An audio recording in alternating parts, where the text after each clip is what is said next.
Hoje o nosso passeio é no Museu dos Militares Mineiros. O espaço é dedicado à memória de duas corporações tradicionais e importantíssimas do estado de Minas Gerais, a Polícia Militar e o Corpo de Bombeiros Militar. Vamos conhecer?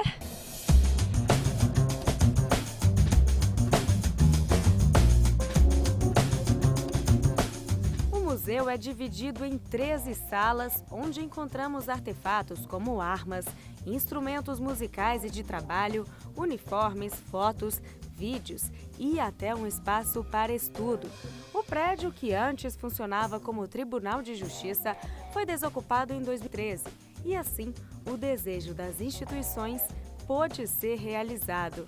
Pensou-se na ideia de trazer esse acervo que estava na Academia de Polícia para esse espaço. Foi aí pensado um projeto museográfico para que pudesse apresentar essas peças para a população. Então o desejo foi dos próprios militares, tanto polícia quanto bombeiros, de ter um espaço que mostrasse um pouco da história dessa corporação. Essas peças elas contam uma história do passado e também a gente deseja que elas também contem no futuro a história de toda essa corporação. Então as peças de um museu elas têm esse rigor museológico de conservação, de preservação, de higienização, de documentação, todo um cuidado muito próprio, daí a necessidade de se criar um museu. E no caso específico aqui do Museu dos Militares, é uma instituição pública que administra, que faz a gestão, que é a Secretaria de Cultura e a Superintendência de Museus, e junto com parceria tanto dos bombeiros quanto da Polícia Militar, que faz então essa apresentação desse acervo para a comunidade.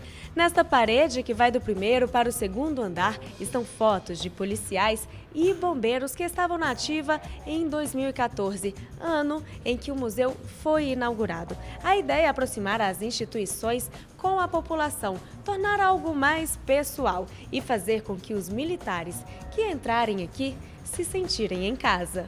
Na parte de baixo da polícia e na parte de cima dos bombeiros. Quando esses militares, principalmente não só os reformados, mesmo os que estão na ativa também, eles se veem dentro do museu através dessas fotos 3x4. Eu acho que isso foi uma boa ideia do projeto museográfico de incorporar não só o acervo de que eles trabalharam, com que eles lidam na sua oficina, no seu trabalho, né, no seu ofício, mas também a sua identidade. Então eles se veem dentro do espaço e identificam outros colegas. Então sempre assim é um comentário muito interessante, que sempre eles falam, olha o fulano, olha o Beltrano, olha aqui como ele era, como é que ele estava. E mesmo crianças identificam também pais, avós, tios também. Então assim, acaba sendo um jogo de memória ou de 7 erros que eles ficam se vendo e procurando nessa parede.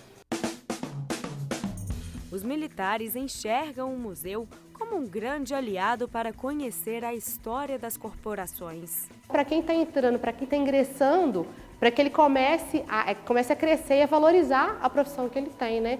O pertencimento à corporação, ela começa e você entender como a história começou, né? Você não ama o que você não conhece.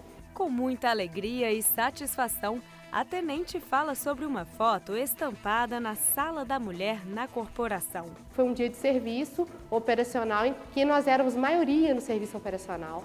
Então nós éramos 13 mulheres, fato que não acontece sempre. Então foi uma foto marcante e que está na galeria do Museu dos Militares, né? Então quando eu vim visitar e me vi diretamente representada, né, isso com certeza fortalece e valoriza mais a nossa profissão.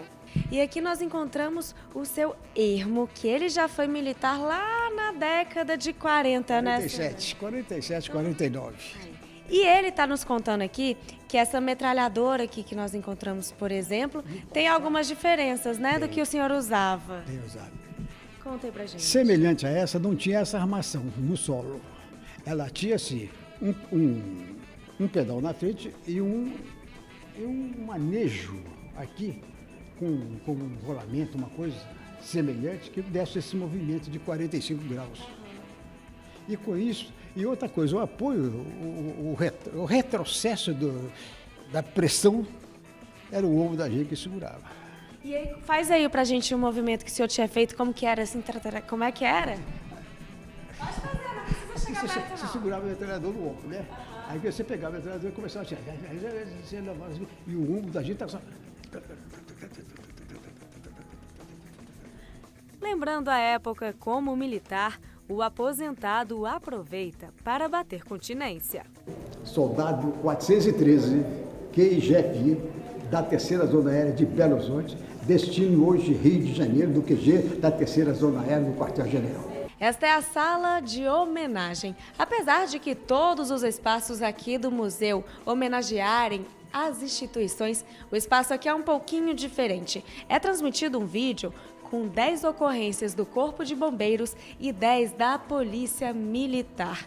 Esse espelho é para fazer com que os visitantes e principalmente os militares que não participaram da ocorrência se sintam dentro da cena.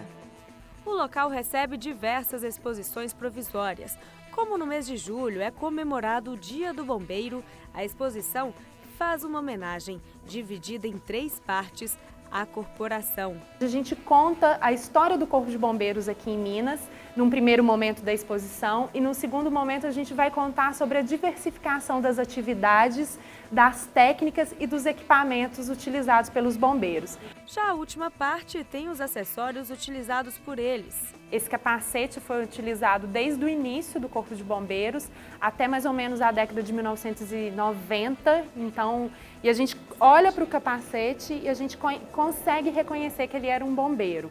Ele passou por algumas alterações ao longo das décadas, mas o básico dele é isso. E esse aqui é um cinto ginástico, que era também um equipamento de proteção, onde os bombeiros utilizavam ele para colocar os apetrechos também, né?